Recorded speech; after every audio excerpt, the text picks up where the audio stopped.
வணக்கம் and welcome to ME spicy Tamil kitchen. அதிகாலையில் 3 மணிலேருந்து 5 மணிக்குள்ளே நம்மளுக்கு எதுக்கு விழிப்பு வருது அப்படின்னு சொல்லி எப்போவாச்சும் நீங்கள் நினச்சிருக்கீங்களா?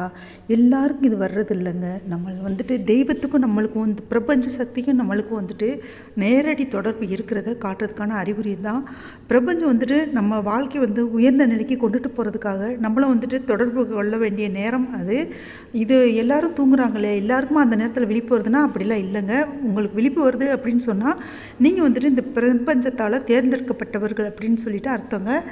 சும்மா நம்மளுக்கு யூரின் வருது அந்த நேரத்தில் நம்ம எந்திரிச்சு பாத்ரூம் போயிட்டு திருப்பி படுத்துக்கிறோம் அப்படிங்கிறதெல்லாம் பார்த்தீங்கன்னு சொன்னால் இந்த பிரபஞ்சம் நம்மளை எழுப்பி விடுதுங்க. அந்த நேரத்தில் நம்மளுக்கு ஏதோ ஒரு விஷயத்தை கொடுத்து நம்மளுக்கு பாத்ரூம் வந்துச்சுன்னா மட்டும்தான் நம்ம எந்திரிப்போம், இல்லைன்னா நம்ம தொடர்ந்து தூங்கிட்டு இருப்போம் இல்லையா? அதனால் நம்ம உடல் ரீதியாக ஏதோ ஒரு இதை செஞ்சு அந்த நேரத்தில் நம்ம எந்திரிச்சு பாத்ரூம் போயிட்டு நம்ம படுத்துடுறோம். ஒரு சிலர் என்ன செய்கிறாங்க, பூஜை பண்ணுறாங்க, பிரம்ம முகூர்த்த பூஜை, அடுத்து தியானம் பண்ணுறாங்க, இந்த மாதிரிலாம் செய்கிறாங்க. நம்ம பெரும்பாலான மக்கள் நம்ம தூங்கிடுறோம், திருப்பி பாத்ரூம் போய்ட்டு படுத்து தூங்கிடும். இது அவ்வளோ சீக்கிரத்தில் எல்லாருக்கும் கிடைக்கக்கூடிய ஒரு சான்ஸ் கிடையாது. உங்களை பிரபஞ்சம் தேர்ந்தெடுத்திருக்கு. நீங்கள் நேரம் அப்படிங்கிறது ஒரு உயிர்ப்புள்ள தெய்வ சக்திங்க. அந்த தெய்வ சக்தி பார்த்திங்கன்னு சொன்னால் இது ஒரு அற்புதமான ஒரு பிரபஞ்ச நேரம். இந்த நேரம் அவ்வளோ சீக்கிரத்தில் யாருக்கு வாய்த்து கிடைச்சி விடாது. அப்போ நாம் முழிப்பு வருது அப்படின்னு சொன்னால் நம்ம எவ்வளோ பெரிய பாக்கியவான்கள்னு சொல்லிட்டு நினச்சிக்கணும். இந்த நேரம் இருக்கு இல்லையா, அந்த நேரம் பார்த்தோம்னு சொன்னால் அந்த நேரத்தில் நம்மளுக்கு முழிப்பு வருது அப்படிங்கிறதுக்கே நம்ம போன ஜென்மத்துலேயும் சரி பல ஜென்மாக்களாக பண்ணி புண்ணியத்தின் பலனாக தான் நம்மளுக்கு அந்த விழிப்பு நிலையே வருது. அந்த நேரத்தில் அந்த நேரம் இருக்கு இல்லையா, நேரம் பார்த்திங்கன்னு சொன்னால் ஒரு உயிர்ப்புள்ள ஒரு தெய்வீக பிரபஞ்ச சக்தி. இந்த நேரம் உயிருள்ள பிரபஞ்ச சக்தி அப்படின்னு சொல்லிட்டு வேதங்களையும் சரி நிறைய சாஸ்திர சம்பிரதாயங்களையும் சரி சொல்லப்பட்டிருக்குங்க, புராணங்களையும் சரி. நம்ம அந்த நேரத்தில் நம்மளுக்கு விழிப்பு வருது இல்லையா, 3 மணிலேருந்து 5 மணிக்குள்ளே. சரி, பிரபஞ்சம் நம்மளுக்கு என்ன தான் சொல்ல வருது அப்படி நிறைய ரகசியங்களை இந்த பதிவில் தெரிஞ்சுக்க போகிறோங்க. வாங்க வீடியோக்குள்ளே போகலாம். அதுக்கு முன்னாடி ஒரு சின்ன விஷயங்க, இந்த வீடியோக்கு நீங்கள் பண்ணக்கூடிய ஒவ்வொரு லைக் தான் எனக்கு பண்ணக்கூடிய ஒரே ஆதரவு, சப்போர்ட். ஸோ இந்த வீடியோ பிடிச்சிருந்துச்சுன்னா லைக் பண்ணி சப்ஸ்கிரைப் பண்ணிக்கோங்க. பிரம்மா என்றால் நேரம், நம்மளை படைத்தவருடைய நேரம், அவருக்கே மட்டும் உரித்தான பிரம்ம முகூர்த்தம். அந்த பிரம்மா அப்படிங்கிறது நம்மளோட படைத்தவரோட அந்த அதிசயமான நேரம். அந்த நேரம் ரொம்ப ரொம்ப முக்கியமான நேரங்க. அது முகூர்த்தம் அப்படிங்கிறதுமே ஒரு நேரம், நம்ம படைத்தவருடைய நேரம் பிரம்ம முகூர்த்தன்றது. அந்த நேரம் நம்மளுக்கு கிடைக்கிறது அவ்வளோ ஒரு அபூர்வ சக்திங்க. நீங்கள் இந்த நேரத்தில் மட்டும் நீங்கள் எந்திரிச்சு பாருங்கள், அவ்வளோ ஒரு தெய்வ சக்தி நம்மளை ஆட்கொள்ளும். நம்மளுக்கு ஒரு நல்ல ஒரு வாழ்க்கையில் நல்ல ஒரு முன்னேற்றங்கள் கிடைக்கும். நம்ம பார்த்திங்கன்னு சொன்னால் நம்மளோட தலைமுறையே பார்த்திங்கன்னு சொன்னால் அடுத்த கட்டத்துக்கு முன்னேறி போகும். இவங்க நல்ல வாழ்வாங்க வாழணும் அப்படின்னு சொல்லி பெரியவங்க வாழ்த்துறாங்க இல்லையா, அந்த மாதிரி நம்மளோட வாழ்க்கை நிலைமை மாறும். இதுக்காக தேர்ந்தெடுக்கப்பட்டவர்கள் தான் நம்மளுக்கு இந்த நேரத்தில் அந்த இருளும் பகலும் சேர்ந்து ஒரு சங்கமிக்கிற ஒரு நேரம் தான், ஆரம்பிக்கிற ஒரு நேரம் இந்த பிரம்ம முகூர்த்த நேரம். இந்த பிரம்ம முகூர்த்த நேரம் கிடைக்கிறதுக்கெலாம் அந்த நேரத்தில் நம்மளுக்கு விழிப்பு வர்றதெல்லாம் நம்ம நினச்சாலும் முடியாதுங்க. நீங்கள் அதுவாகவே இயற்கையாக வரணும், அந்த விழிப்பு நிலை இயற்கையாகவே வரணும். இந்த வந்துச்சு அப்படின்னு சொன்னால் மிஸ் பண்ணிடாதீங்க. இருளும் பகலும் சந்திக்க தயாரான ஒரு நேரம். அந்த நேரம் தெய்வ சக்திகளும் இந்த பிரபஞ்ச சக்தி, இந்த தெய்வ சக்தி, அடுத்து பார்த்திங்கன்னு சொன்னால் சித்தர்கள் அனைவருமே பார்த்திங்கன்னு சொன்னால் சங்கமிக்கிற நேரம். அது தெய்வ சக்தி உலாவும் நேரம். அது அந்த ஒரு அற்புதமான நேரம் எல்லாருக்குமே வாங்கிக்கிறது இல்லைங்க. எல்லாருக்கும் வராத விழிப்பு நிலை இந்த 3 மணிலேருந்து 5 மணி வரைக்கும் உங்களுக்கு மட்டும் ஏன் வருது? இந்த தெய்வீக சக்தி உங்களை தேர்ந்தெடுத்திருக்குன்னு அர்த்தங்க. நம்மளுக்கு உடல் உபாதைகளை கொடுத்தா மட்டும்தான் நம்ம எழுந்திருப்போம். சும்மா நம்ம தூங்கிட்டு இருந்தோன்னா சரி யூரின் போகணும் அப்படின்ற ஒரு உந்துதலை நம்ம உடம்புக்கு அந்த நேரம் கொடுக்குது. அந்த நேரம் ஒரு நல்ல ஒரு ஜில்லுன்னு ஒரு நல்ல ஒரு இனிய காலை பொழுது ஆரம்பிக்கக்கூடிய ஒரு நேரம். அந்த நேரத்தில் நீங்கள் ஒன்றும் வேணாங்க, நீங்கள் ஜன்னலை திறந்து வச்சு நீங்கள் அப்படியே பார்த்தீங்கன்னு சொன்னாலே போதுங்க.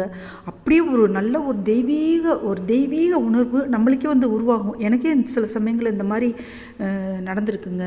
நம்ம ஒன்றுமே இல்லை கீழே, ஆனால் வெறும் தரையில் நிற்கக்கூடாது, காலுக்கு கீழே ஏதாச்சும் ஒன்று போட்டுக்கணும். என்னடா நம்ம உடம்புல இருக்கக்கூடிய தெய்வீக சக்தி, உயிர்ப்பு சக்தி பூமியில் போயிடும். அதனால் பாருங்கள், பெரும்பாலும் பெரியவங்க கீழே ஏதாச்சும் போடாமல் சாமி கும்பிடக்கூடாது. பேசக்கூடாது, நிற்கக்கூடாது, உட்காந்து ஏதாச்சும் விரிச்சிட்டு தான் உட்காந்து கும்பிடணுவாங்க. அது மாதிரி நீங்கள் ஒன்றும் வேண்டாங்க. நான் சொன்னேங்கிறதுக்காக நீங்கள் வந்துட்டு ஜன்னலை திறந்து வச்சு, நீங்கள் வெளியிலலாம் போக தேவையில்லைங்க. ஜன்னல் திறந்து வீட்டுக்குள்ளே இருந்துகிட்டே ஜன்னல் திறந்து வச்சு நீங்கள் இந்த பிரபஞ்ச சக்தியை உங்களால் கண்டிப்பாக உணர முடியுங்க. அந்த தெய்வீக சக்தி நம்ம உடலில் இறங்குறத நம்மளால் உணர முடியும். அந்த அந்த தெய்வீக நேரம், அந்த நேரம் பாருங்கள், எல்லாருக்குமே வாய்க்கிறது இல்லை. எல்லாருமே பாருங்கள், எல்லோரும் தூங்கிட்டுருக்க அந்த நேரத்தை இந்த பிரபஞ்ச சக்தி வந்துட்டு உங்களை ஒரு ஊடகமாக தேர்ந்தெடுத்திருக்கு. உங்களுக்கு வந்துட்டு இது இந்த ஜென்மத்தோட தொடர்பு கிடையாது, இது பல ஜென்மாக்கள் தொடர்ந்து வந்த உறவு. இந்த தெய்வீக சக்தி வந்துட்டு உங்களை மட்டும் வந்து தேர்ந்தெடுத்து அந்த நேரத்தில் வந்துட்டு எழுப்புது அப்படின்னு சொன்னால் அது ஒரு பெரிய மகாசக்தி உங்கள்கிட்ட இருக்குது.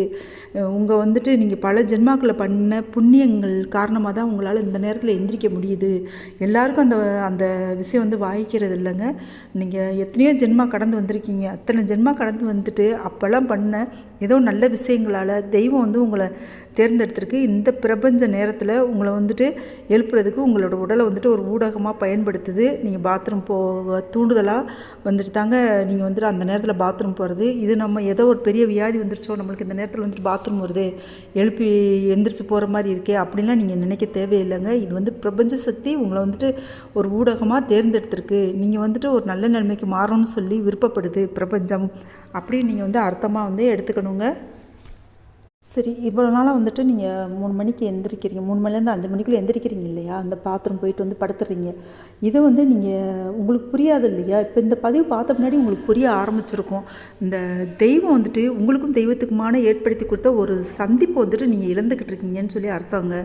அதாவது தெய்வம் உங்களை நேரடியாக தொடர்பு கொள்ள விரும்புது அந்த நேரத்தில். அப்போ வந்து நீங்கள் இந்த சந்திப்பை வந்து வேண்டாம், எனக்கு இந்த சந்திப்பு வேண்டாம் அப்படின்னு மறுக்கிறப்படுறதா ஒரு அர்த்தமாகிடுதுங்க. அதனால் பாருங்கள், இனிமே வந்துட்டு நீங்கள் ஒன்றுமே செய்ய வேண்டாம். இனிமேல் நீங்கள் வந்து இந்த நேரத்தில் விழிப்பு வந்துச்சு அப்படின்னு சொன்னால் நீங்கள் சுதாரிச்சுக்கோங்க. தெய்வம் வந்து உங்களை தேடுது. தெய்வம் வந்து உங்களுக்கு நல்ல விஷயங்கள்லாம் செய்ய காத்துக்கிட்டு இருக்கு. உங்களுக்காக வந்து தெய்வம் அந்த நேரத்தில் காத்துக்கிட்டு இருக்கு. தெய்வமே உங்களுக்காக இறங்கி வந்து காத்துக்கிட்டு இருக்கு. அந்த நேரத்தை நீங்கள் வந்து வேஸ்ட் பண்ணக்கூடாது அப்படின்னு சொல்லிட்டு புரிஞ்சுக்கோங்க. ஏன்னா நாம் வந்துட்டு அந்த நேரத்தை வேஸ்ட் பண்ணுறோம், நம்ம திருப்பி போய் படுத்து தூங்கிடுறோம், பாத்ரூம் போயிட்டு நம்ம திருப்பி தூங்கிடுறோம் அப்படின்னு சொன்னால் தெய்வத்தை சந்திக்கிறதுக்கு நம்ம வந்து ஏற்படுத்தி கொடுத்த அந்த சந்தர்ப்பத்தை வந்து இழக்கிறதா அர்த்தங்க. இது வந்து தெய்வம் நேரம் நின்று நம்மக்கிட்ட பேச போகிறதில்ல. ஒரு சூட்சமமான ஒரு விஷயம். அந்த நேரத்தில் நீங்கள் எந்திரிச்சிட்டு ஒன்றும் இல்லை, அப்படியே வானத்தை பார்த்தீங்கனாலே உங்களுக்கு அப்படியே தன்னை மறந்து உங்களுக்கு வந்துட்டு அந்த தெய்வீக சக்தி உங்களை ஆட்கொள்கிறத உங்களால் நல்லாவே உணர முடியுங்க. சரி, எவ்வளவோ பேர் இருக்கும்போது எனக்கு மட்டும் ஏன் அந்த நேரத்தில் எனக்கு விழிப்பு வருது அப்படின்னு சொல்லி நீங்கள் நினச்சிங்கன்னா, பல ஜென்மாக்களில் நீங்கள் பண்ண நல்ல விஷயங்களின் பயனாக தாங்க இந்த ஜென்மாவில் பார்த்தீங்கன்னு சொன்னால் உங்களுக்கு அந்த நேரத்தில் விழிப்பு வருது. தெய்வம் வந்து உங்களை நேரடியாக தொடர்பு கொள்ள விருப்பப்படுது. உங்களுக்கு வந்துட்டு நீங்கள் பண்ணக்கூடிய புண்ணியங்கள், பிரார்த்தனைகள் இது எல்லாமே சேர்ந்து தான் தெய்வத்துக்கும் உங்களுக்குமான நேரடி தொடர்பை ஏற்படுத்த முயற்சி பண்ணுது. அந்த நேரத்தை வந்துட்டு எக்காரணத்தை கொண்டு நீங்கள் வந்து வேஸ்ட் பண்ணாதீங்க. சரி, இந்த 3 மணிலேருந்து 5 மணிக்குள்ளே நம்மளுக்கு விழிப்பு நிலை வருது இல்லையா, அந்த நேரத்தில் வந்துட்டு இந்த தெய்வங்களும் சரி, உங்களோட முன்னோர்களும் சரி உங்களை வந்து தொடர்பு கொள்ள முயற்சிக்கிறாங்க அப்படின்னு சொல்லி அர்த்தங்க. அதனால தான் பாருங்கள், உங்களுக்கு வந்து யூரின் வர்ற மாதிரி, சிறுநீர் கழிப்பது போன்ற ஒரு உணர்வை ஏற்படுத்தி உங்களை வந்து எழுப்பி விடுறாங்க. இது வந்து பல ஜென்மாக்களாக தொடர்ந்த ஒரு நிலைங்க. நீங்கள் எவ்வளவோ பண்ண புண்ணியத்தின் பலனாக தான் உங்களுக்கு இந்த ஜென்மாக்களில் வந்துட்டு இது வாய்க்கப்பட்டிருக்கு. அதையும் நம்ம வந்துட்டு புறந்தள்ளிட்டு நம்ம வந்து தூங்கிக்கிட்டே இருந்தோம் அப்படின்னு சொன்னால் அது வந்து சரியாக இருக்காதுங்க. நம்ம வாழ்க்கை நல்ல நிலைமைக்கு போகணும். அடுத்து பார்த்தோன்னு சொன்னால் நம்மளோட முன்னோர்களும் அந்த நேரத்தில் நம்மளை தொடர்பு கொள்ள முயற்சி பண்ணுறாங்க. அவங்க வந்து இப்போ உடலாக இல்லை அப்படின்னு சொன்னாலுமே அவங்க என்ன அப்படின்னு சொன்னால் அவங்க வந்து ஆத்மாவாக இருக்காங்க. நம்மளோட குலதெய்வ வடிவிலையும் வந்துட்டு நம்மளோட முன்னோர்கள் மிக மிக நல்ல முன்னோர்கள் பார்த்திங்கன்னு சொன்னால் புண்ணிய ஆத்மாக்கள் தான் வந்துட்டு நம்மளுக்கு வந்துட்டு குலதெய்வமாக இருக்காங்க. அவங்களுமே வந்து உங்களை அந்த நேரத்தில் தொடர்பு கொள்ள முயற்சி பண்ணுறாங்க. பிரபஞ்ச சக்தியும் சரி, தெய்வங்களும் சரி, எல்லா பேருமே பார்த்திங்கன்னு சொன்னால் உங்களை அப்போ நீங்கள் எவ்வளோ பெரிய புண்ணிய ஆத்மான்னு சொல்லிட்டு நீங்கள் நினச்சி பாருங்கள். அந்த மாதிரி ஒரு வாய்ப்பு நம்மளுக்கு கிடைக்கும்போது அது வந்து நம்ம பயன்படுத்திக்கணும். அந்த நேரத்தில் நம்ம வந்து விழித்து நம்ம வந்து திருப்பி படுத்து தூங்க போயிடவே கூடாதுங்க. சில சமயங்களில் இந்த மாதிரி முன்னோர்களும் சரி, நம்மளோட குலதெய்வங்களும் சரி, நம்ம பிரபஞ்ச சக்திகள், தெய்வ சக்திகள் எல்லாம் இது நம்மளை எதுக்காக இந்த நேரத்தில் தொடர்பு கொள்கிறாங்க அப்படின்னு சொன்னால், நம்மளை எழுப்பி விடுறாங்க. அந்த நேரத்தில் வந்து நம்ம விழிப்பு வந்துடுது அப்படின்னு சொன்னால், நம்மளுக்கு நடக்க இருக்கக்கூடிய பெரிய ஆபத்துக்களையும் சரி, பெரிய இழப்புகளையும் சரி முன்கூட்டியே அறிவிக்கிறதுக்காக கூட இருக்கலாங்க. அடுத்து நம்மளுக்கு நடக்கக்கூடிய பெரிய நல்ல விஷயங்களை முன்கூட்டியே நம்மளுக்கு தெரிவிக்கிறதுக்காகவும் இருக்கலாம். அவங்க வந்துட்டு நீங்கள் பிரார்த்தனை பண்ணியிருக்கீங்க இல்லையா, நீங்கள் வந்துட்டு இப்போ திதி தர்ப்பணம் இதெல்லாம் கொடுக்குறீங்களா, திவசம் இதெல்லாம் கொடுக்குறீங்க இல்லையா, அதனால் வந்துட்டு உங்களை ஆசீர்வாதம் பண்ணுறதுக்காக கூட இருக்கலாம். இப்படி பல காரணங்கள் இருக்குங்க. இந்த நேரத்தில் நம்மளுக்கு விழிப்பு வருது அப்படின்னு சொன்னால் அதை வந்து நம்ம எக்காந்து கொண்டு உதாசீனப்படுத்தக்கூடாதுங்க. அதே மாதிரி நீங்கள் ஏதாச்சும் ஒரு பெரிய பிரச்சனையில் இருக்கலாம், பெரிய கஷ்டத்தில் இருக்கலாம், துயரத்தில் இருக்கலாம், துக்கத்தில் இருக்கலாம்.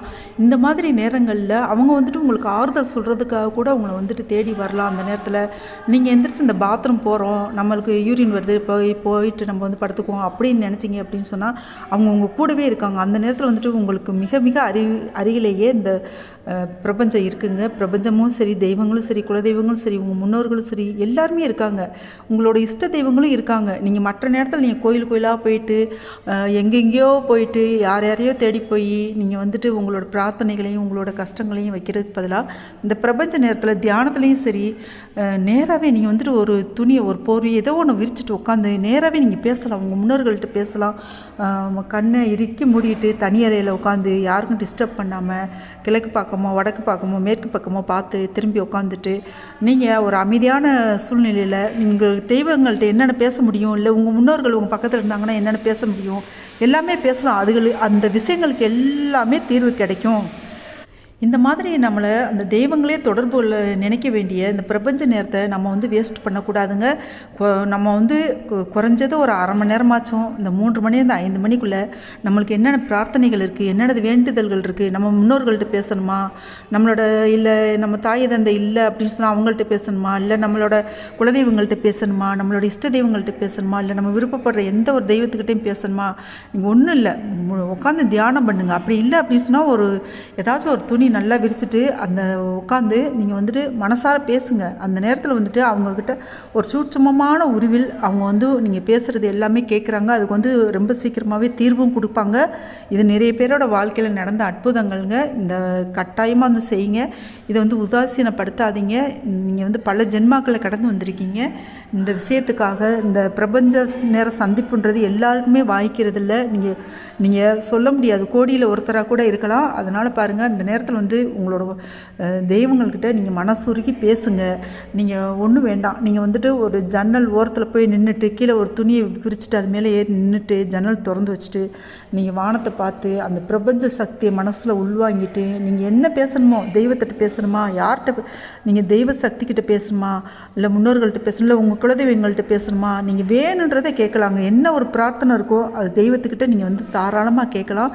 அதை உங்கள் வாழ்க்கை நிலைமையே மாற்றக்கூடியது. இது வந்துட்டு நீங்கள் ஒன்றுமே குளிக்கணும்னு தேவையில்லை, ஒன்றுமே தேவையில்லை. பாத்ரூம் போகிறீங்களா, நீ யூரின் போகிறதுக்கு எழுந்திரிக்கிறீங்க இல்லையா, போய்ட்டு முகம் கை கால் மட்டும் கழுவிக்கோங்க. கழுவிட்டு வந்துட்டு நீங்கள் நின்று இந்த மாதிரி கேட்கலாம். நீங்கள் வந்துட்டு பெண்கள் பீரியட்ஸ் ஆன நிலைமையில் இதெல்லாம் பண்ணலாம், தாராளமாக பண்ணலாம். நம்ம வந்து ஆத்மாவை மட்டும்தான் இந்த பிரபஞ்ச சக்தி பார்க்குது, நம்ம உடம்பை பார்க்குறது கிடையாது. அதனால் இந்த பிரார்த்தனைக்கு வந்துட்டு நீங்கள் குளிச்சுட்டு வந்து செய்யலாம் அவசியம் இல்லைங்க. சும்மா முகம் கை கால் மட்டும் கழுவிட்டு நீங்கள் இதே முறைப்படி நீங்கள் வந்து வேண்டுதல் வைங்க. இதை பற்றி இன்னும் நிறைய சூட்சும ரகசியங்கள் இருக்குங்க. அது நம்ம பார்ட் 2ல் பார்க்கலாம். வீடியோ வந்து ரொம்ப பெருசாயிரும். அதனால் பாருங்கள், நீங்கள் வந்து மறக்காமல் செய்யுங்க. இந்த பதிவு பிடிச்சிருந்துச்சுன்னா லைக் பண்ணி சப்ஸ்கிரைப் பண்ணிக்கோங்க. உங்களோட மேலான கருத்துக்களை கமெண்ட்டில் தெரியப்படுத்துங்க. Thank you so much. Take care. Bye. Subscribe பண்ணிக்கோங்க.